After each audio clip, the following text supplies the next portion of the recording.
আমরা স্পষ্টত বলছি পৌরসভাকে বাংলা পক্ষকে দিন দায়িত্ব, বাংলা পক্ষকে দিন, এবং আপনাদের টেন্ডার অ্যামাউন্ট যা তার হাফ পয়সা দেবেন। আমরা কোনো লাভ রাখবো না, আমরা শুধু একদম বাঙালি রাজমিস্ত্রি যেমন গড়তে জানে ভাঙতেও জানে, আমরা তাদের নিয়ে এসে বাংলা পক্ষর পতাকা তোলে আমরা 3 তলা বাড়ি ধূলিসাৎ করে দেবো। একটা কঠিন সময় পাশে থাকলে ভরসা পাওয়া যায়, এই ভরসাটার একটা ভ্যালু আছে। বাংলা পক্ষই ভরসাটা দিয়েছে, কারণ ওই এলাকায় আমাদের সংগঠনটা রয়েছে। তাই আপনার এলাকায় যদি মনে করেন যে এরকম সমস্যা রয়েছে, সেটাই ভিডিও দেখে কমেন্ট করে আমাদের এখানে আসুন, শুধু এইটা বললে হবে না, আপনাকেও প্রতিশ্রুতি দিতে হবে আপনি বাংলা পক্ষতে আসবেন। এলাকায় বাংলা পক্ষর ইউনিট গড়ে তুলুন, আমাদের বাংলার প্রতিটি পাড়াকে, বাংলার প্রতিটি বাজারকে, বাংলার প্রতিটি গড়িকে, বিশেষ করে শহরাঞ্চল এবং শিল্পাঞ্চলে বাঙালির দুর্ভেদ্য দুর্গ বানিয়ে ফেলতে হবে, যেখানে বাংলা ও বাঙালির শত্রুরা থাকতে ভয় পাবে।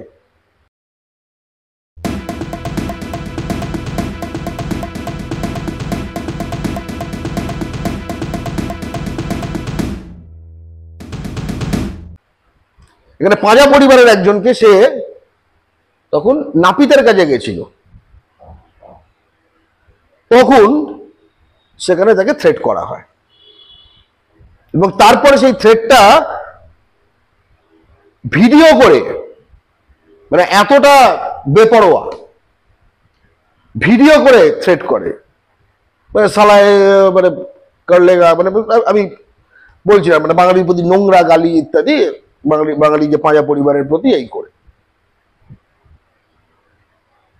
পাঁজা পরিবার শক্ত আছে, প্রথম কথা। এমন নয় যে বাংলা পক্ষ গিয়ে তাদের বল দিয়েছে, তারা যথেষ্ট বলশালী, এবং হ্যাঁ, বাংলা পক্ষই একমাত্র তাদের পাশে গিয়ে দাঁড়িয়েছে। এটা একমাত্র সঙ্গে আমি অ্যাড করতে চাই, ওখানে যে পৌর প্রধান রয়েছে গোপাল সাহা, সেও পরিবারের পাশে থাকার, তৃণমূলের পরিবারের পাশে থাকার আশ্বাস দিয়েছে। আমি যেটা ওখানে গিয়ে বুঝলাম, সে হচ্ছে এই মদন মিত্রর অ্যান্টি লবি, ঠিক আছে। তো যাই হোক, সে তবু গেছে। তৃণমূলের লেখা বিধায়ক যে মদন মিত্র, সে যায়নি। এই সময় কি হয়, সাধারণত বিরোধী দলগুলোর কাছে এগুলো একদম সুবর্ণ সুযোগ হওয়ার কথা। বিজেপি ওখানে প্রচুর ভোট পায়, সিপিএমও একটা 10-15% মতো ভোট।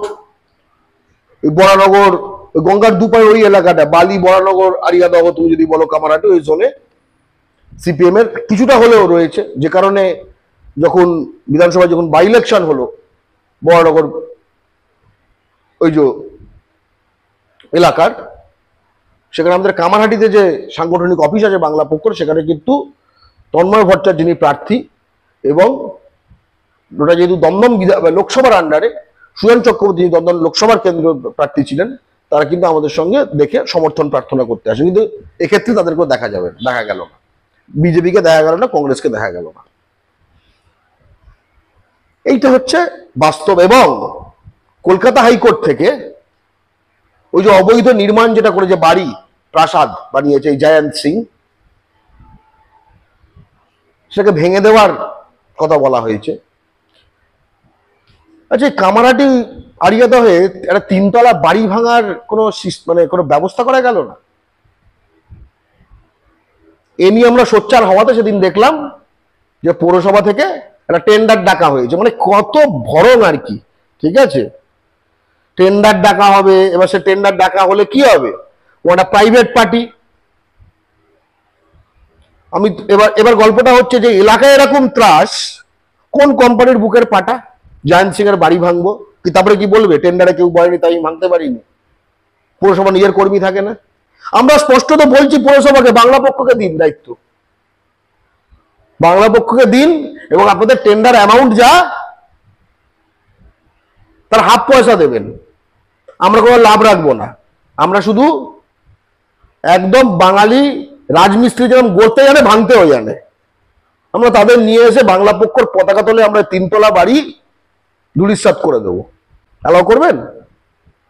কারণ আমাদের কোর্টের যে নির্দেশ, আমরা সেটাকেই পালন করব। আপনারা তো করতে পারছেন না কোনো এক অদৃশ্য কারণে। এই অদৃশ্য ভয়টা হচ্ছে বাংলার মাটিতে বহিরাগতদের ভয়, ইউপি বিহারকে ভয় হচ্ছে করা হচ্ছে। এই যে আরিয়াদহ, সেখানে তবু কিছু বাঙালি আছে, ঠিক আছে, ওখানে আদ্যা মায়ের আদ্যাপীঠ ওইখানে। তারপরে যদি আপনি কামারহাটিতে ঢোকেন, একটু পরে কিছু কিছু জায়গা সেটা পশ্চিমবঙ্গ না, ঠিক আছে, একদম দেখে আপনি আমি কোথায় এলাম। আরেকটু ওদিকে চলে যাবেন যে বিটি রোড ধরে, সেখানে তারপরে টিটাগড়, ব্যারাকপুর, তো বুঝতেই পারছেন কি হবে, ঠিক আছে। রাস্তায় গরু ছাগল চড়ছে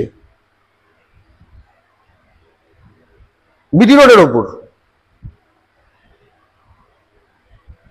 ওদের হাট বসে, মনে হচ্ছে রাস্তাটা কি খেয়ে নেবে। মানে বাংলার মাটিতে শহরাঞ্চল শিল্পাঞ্চলগুলি এই বহিরাগত গুন্ডাদের দ্বারা